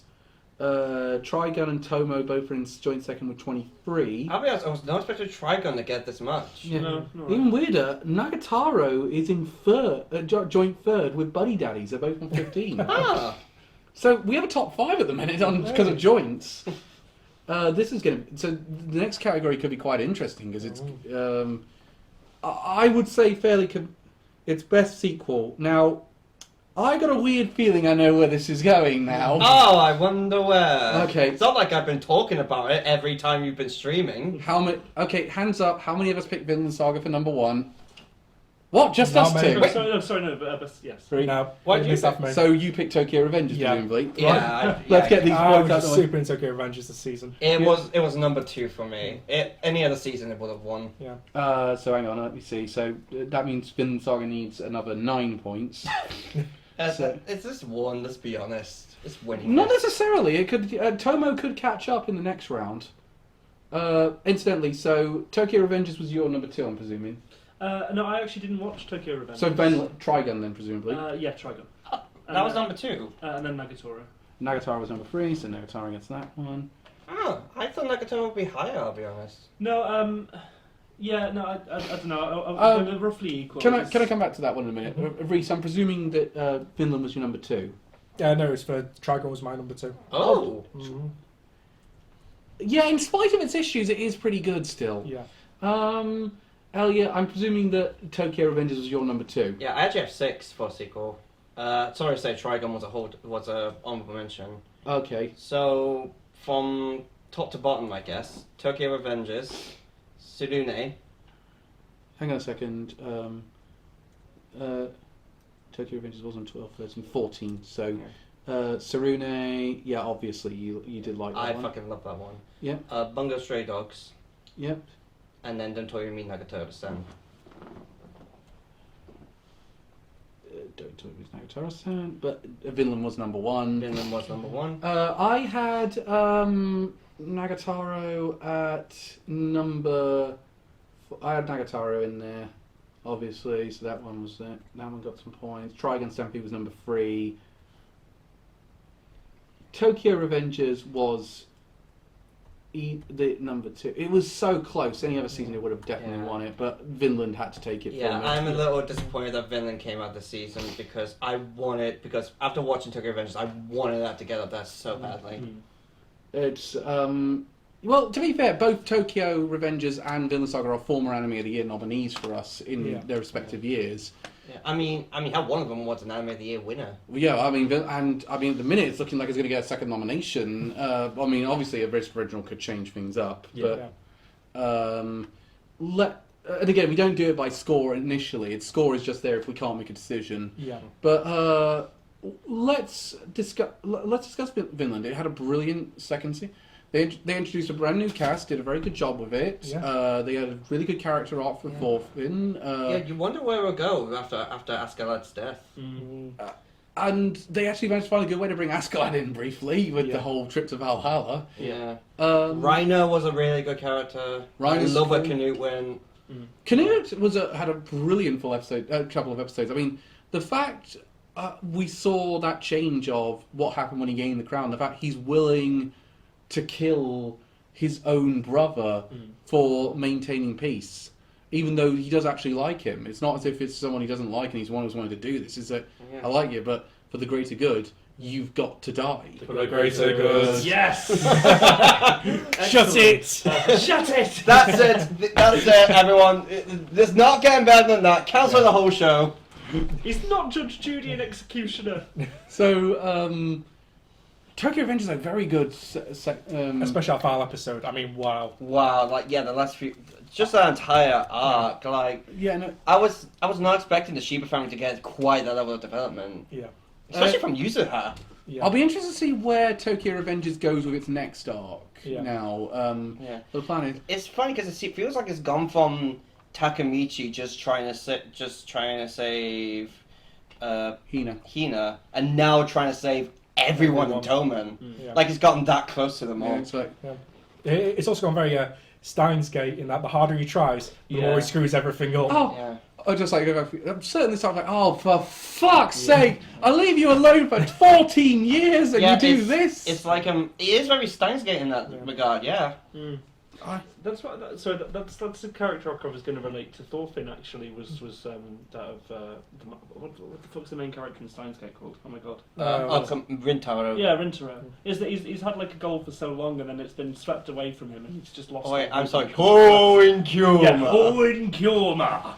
Mad scientist. But it felt like that was also taken away from Thorfinn. But no, I totally see that with I expect that would happen. I say it's more like him in Steins Gate Zero then, because you see him in like in a more depressive state after he's failed constantly. I will say with Vinland Saga, is there actually going to be a point where we actually get to Vinland? I feel like that will probably be the ending of it maybe. Like it makes me think, wow, I wonder where this show's going to go next. Yeah, because we've had and a lot of people have said that Vinland Saga has been boring, and I'm like, what the fuck is wrong with you? No, it's just because it's not like Attack on Titan. There's not constant battles and whatnot. No, this bit is a character piece. Yeah. It's meant to be slow. It's great. Also, I was about to say, did we watch the same first season? Because I feel the first season had a lot of its slower moments to build those characters. Yeah, exactly. It's like, Christ Almighty, grow up, Philistines. Yeah.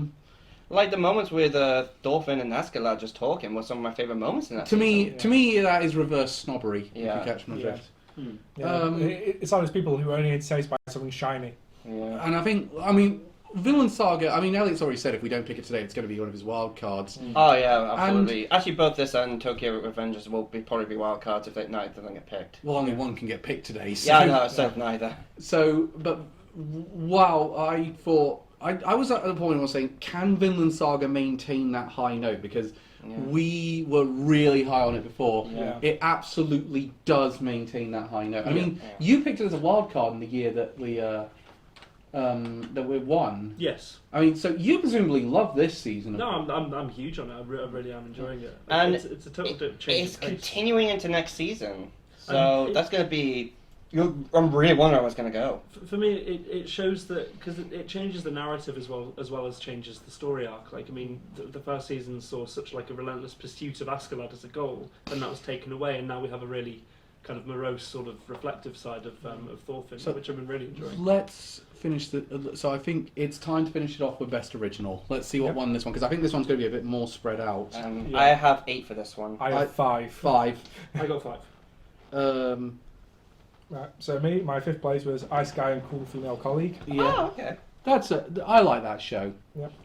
And then just because there was no other options for me, it was Angel Next Door. Because I've not seen that many originals. Thank you for giving I will give you that then. Okay. Thank you for putting it on 0. That's fine. 3 Buddy Daddies. Only 3, that's surprising. 2 Tomo-chan. Whoa! It is Oh, scary. wow. And first Magical Revolution. Okay. Yeah, no, that's a very good show. I don't dispute that. Ren? No, hang on. Elliot. We've only been doing this for 6 years. God, brain fart. I do it all Okay. the time, don't worry. Reluctantly, number 8 is The Angel Next Door Supposed to Be Rotten, because I did like the first half. Number 7 is the reincarnation of the world's strongest exorcist in another world. Again, that show was better than I thought it would be. Number 6 is Revenger. Number 5 is Ice Guy and his cool female colleague. I'm glad I wasn't the only one who liked that. Yeah, I thought it was decent. Yeah. Number 4 is Apple Sugar Fairy Tale. Yeah. I love that one. Number 3 is Buddy Daddies. No, god damn, I was on the opposite. Actually, I might as well just say now, outside of Apple Sugar Fairy Tale, it's the exact same as Reese's. So number 2 is Tomo-chan's A Girl. Number 1 is Magical Revolution of the Reincarnated Princess and the Genius Young Lady. Well done. Fuck these isekai titles. Yep. I was going to say World End. fuck off. No, World End's not the worst, let's be honest. Still pretty bad though. Yeah, it's up there. Number 5. Hang on a second. Let me type these in. Dude, stop being a Philistine. Philistine. Yeah. I only had that word on my head. I had to go with it. Okay. I like that just reaction. Am I right to go? Yes, you're right to go. Okay, you'll be happy for this, Cal. The Angel Next Door gets 1 point from me, number 5. Fuck you. Hey, it's positive. Hey, you gave it an honourable mention. Yeah, reluctantly. Yeah. Otherwise I would have only had 7. I didn't watch that many originals. Number 4, Revenger. Weirdly, that's the only point. Oh! Yeah. I didn't think you would have watched that one. I watched about 6 episodes of it, and I thought it was decent. Yeah, it was decent, and I think that's where I'd lie on it. Number 3, Tomo-chan. Number 2, Buddy Daddies. Guess what number 1 is? It's the Magical Revolution, but isn't it? No, it's near. Really? I didn't watch the Magical thing. Yeah, you didn't watch No, Magical Revolution. I had such a limited scope of shows this season. Oh. I know. So Fucking hell. My top 5. I had Sugar Apple Fairy Tales an honourable mention. Ah, not number 5? No, I wanted to give that one to the Angel Next Door supposed to be wrong. It entertained me a little more. Oh, come on, dude. It's only got 2 points overall. That's 2 more than it should have. That's 3 more than it should have.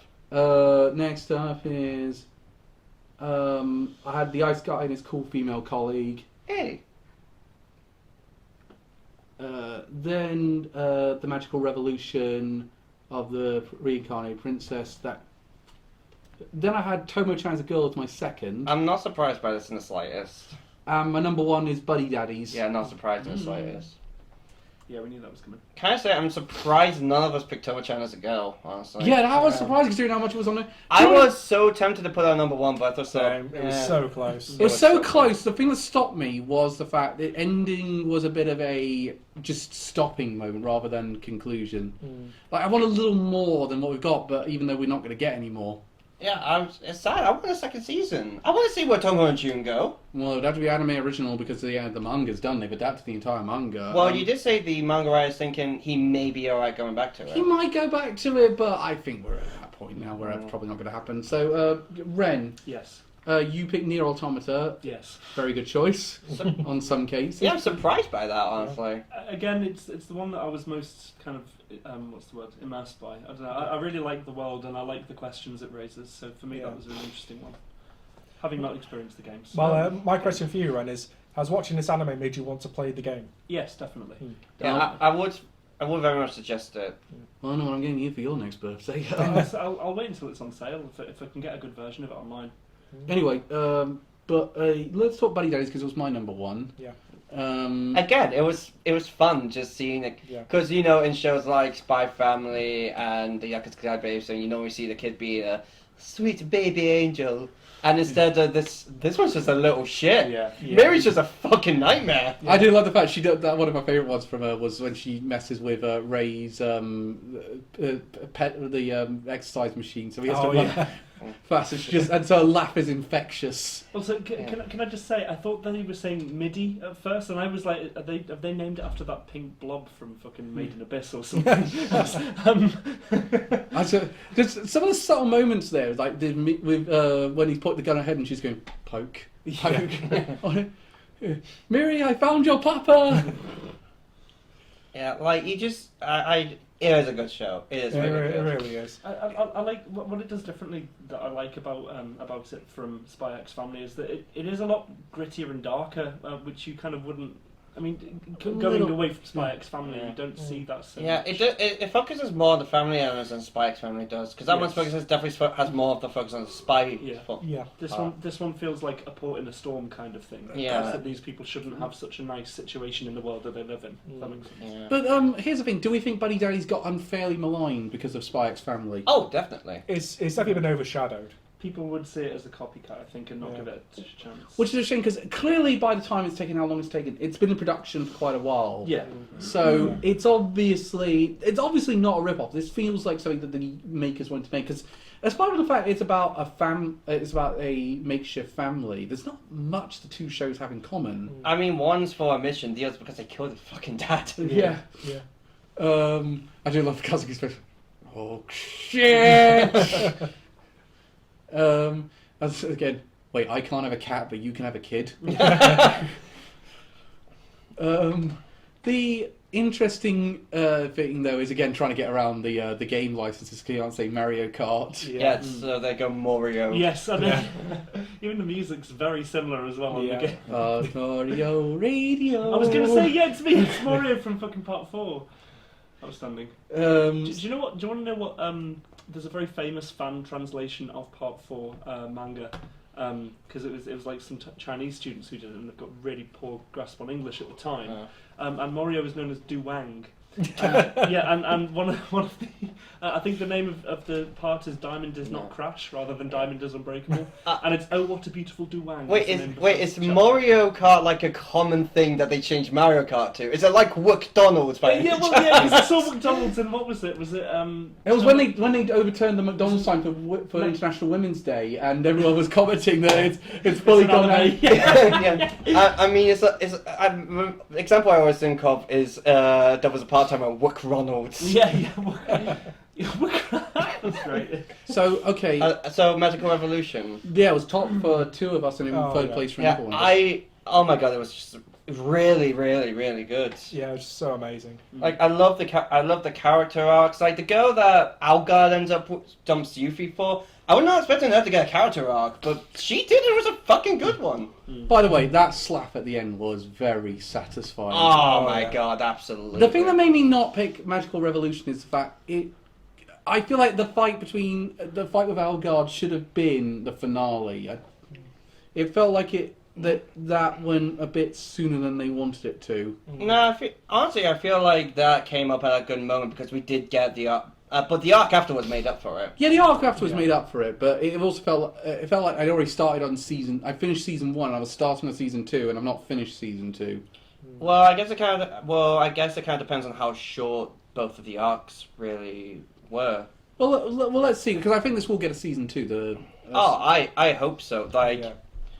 I feel like it's kind of fitting that a show full of isekai or season 4 of isekai has an isekai win. Yeah. Yeah, That's and it was the really great isekai I liked. Yeah. So, let's toss up the scores. So, first place is Vinland Saga, it scored 37. Second place is Tomo-chan's a Girl with 27. Third place is and I really don't know how to spell this one, Trigun Stampede with 26. Yeah, so I expected Trigun to do as well. Fourth place is Buddy Daddies with 21. I just want to draw attention to the fact it's spelled Buddy with an IE. Yeah, that's how it's spelled in the show. Oh, is it really? Yeah. Oh, is it? Oh, I'm an idiot then. Oh, Never mind. fuck, I spelled Sorry. okay, my thing then. It's only Fair play. you've only been watching it every week. Yeah. And another one surprised me, Don't Toy Me Nagatoro came 5th, 18 points. Yeah, I'm pleased about that. Magical Revolution just missed out on top 5. I'll be honest, I do wish Nagatoro got a bit more love from us. Yeah, I like, agree, yeah. I wish it was higher for me. I thought Nagatoro was... So we had to pick an anime of the season. So Well, I'd say just Vinland Saga, that's 10 points above everything else. Yeah. It's a clear winner. Yeah. I want it to win as well. I'm totally up for it winning. So yeah, that was win. I mean, Well, that was easy. I mean, the only one that could have really challenged it in terms of like points, the only two that could have challenged it were Trigun and Tomo-chan. As much as I like Trigun, I would not have picked that one. Yeah. Tomo-chan, I could be convinced by though. Yeah. If one of you, but everyone's on board with Vinland, so I'm on board. Definitely, yeah. Yeah. So it's going for a chance for two wins. Our Anime Amigos anime of the season is Vinland Saga Season 2. Everybody, clap your hands!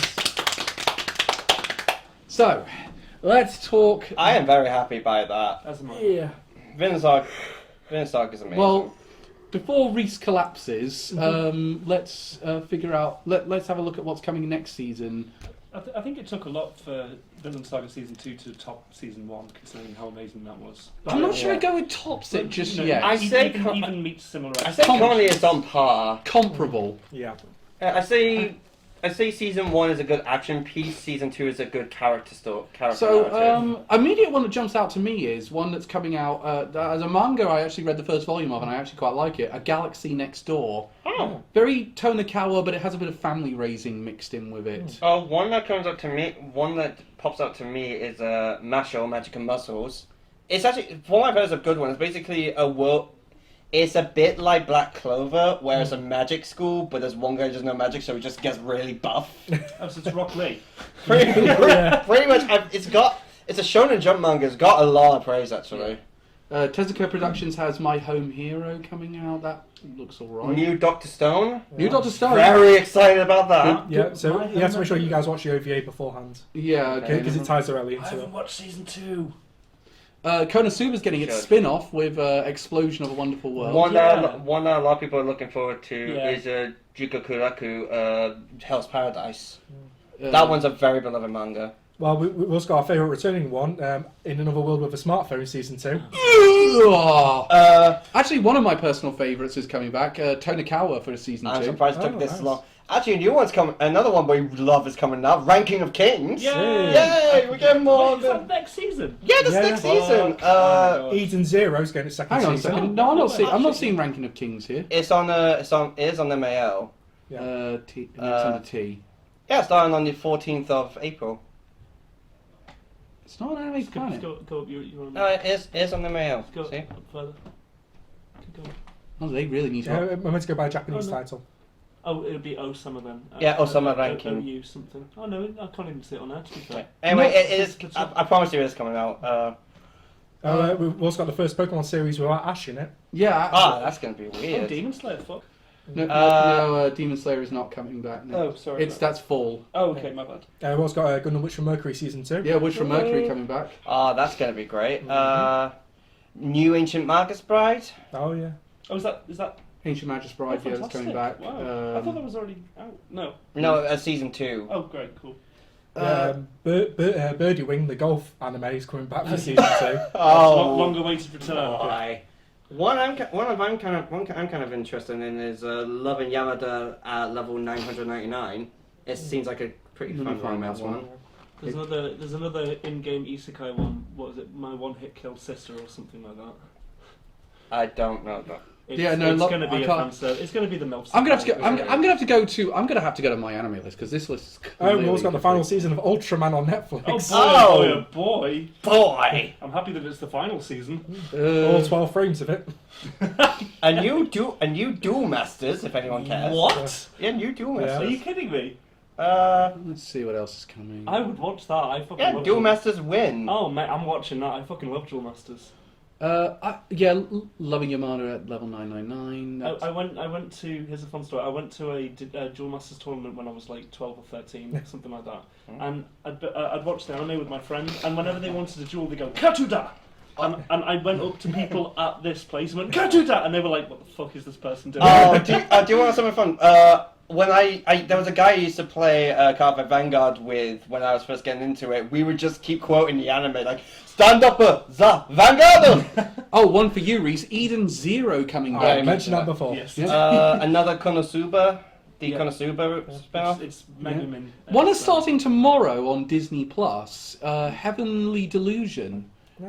That's apparently very anticipated. Something I'm very excited for. Kubo Won't Let Me Be Invisible is coming back. Yeah. Well, that I'm gonna say now. That would have been my best original if it continued. Yeah, I should explain. The reason none of us picked Kubo Wouldn't Let Me Be Invisible is that they stopped the broadcast halfway through the season and are going to restart the broadcast in spring. So we felt it was only fair to put it in with the spring anime. Yeah. I'm so happy. I love that. You anime. can get all the first 6 episodes on High Dive now. They're not, but we won't get to episode 7 until about May-ish time. Any idea when we're getting Bleach back? Summer. Summer. Okay. Can I recommend that you take the time to catch up on fucking Bleach so we I'm can not talk going about that much into I'm it. only. Lame. The one problem is I'm still on chapter Carl, 256 in the manga. Carl, you just need to start from the 1,000 Year Blood arc. Yeah, which is what I've done. Yeah.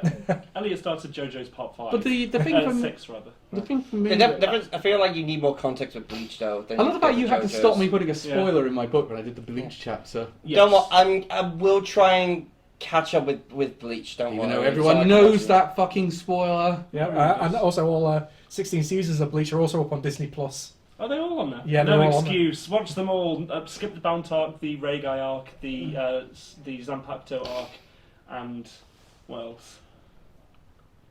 I think we're getting a Korean.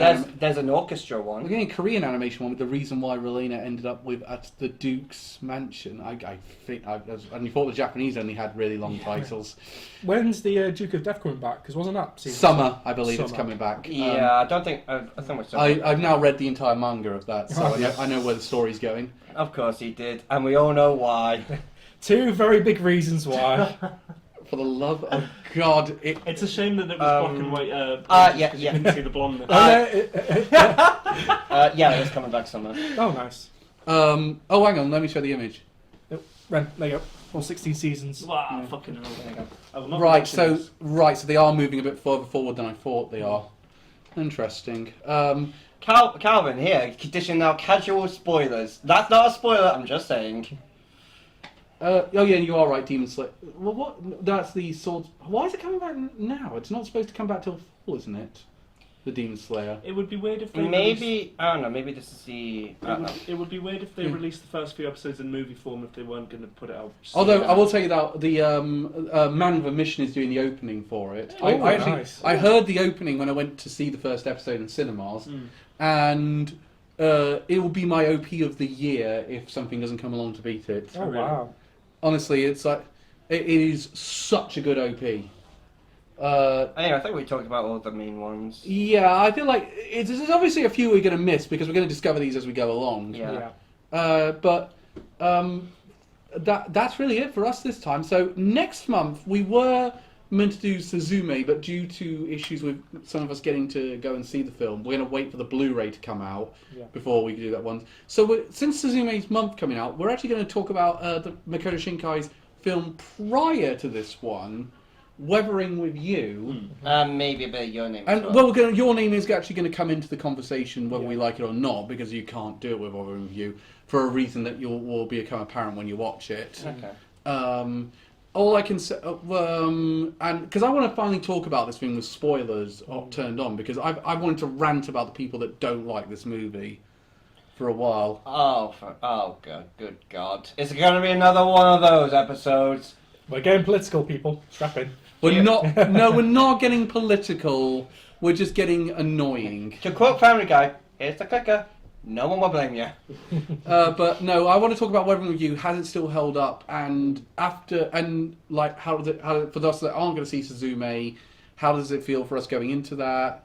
Yeah. And then later, maybe me and Calvin will be talking about Mario. Yeah, that's probably going to be a Freshly Unprofessional that we're going to do with Ren if we can convince him to go see the Mario movie. I'll watch it. I'm probably not going to go see the D&D movie now. Yeah, I know. It Is riled it me. because of the magic card? It's riled me. I'm gonna be honest. so hurt. I have the same opinions that the professor does, which is just I don't fucking care. That's what I'm up to. It's just like no. Yeah. No. Let's stop it now. We're not a magic podcast. No, No. Thing is, I've heard like my dad has actually seen the D&D movie. He works at Odeon, so we got like an early viewing of it. Love that. He said it was really good. I'm sure it is, but I don't know. It's just riled me. I'm butthurt, basically. I'm butthurt magic fan. That's me. Moving on, we'll see you next month for a Makoto Shinkai's perspective, essentially. Hey. Yes, indeed. So thank you very much for tuning in. We'll see you next time, guys. Goodbye. Bye.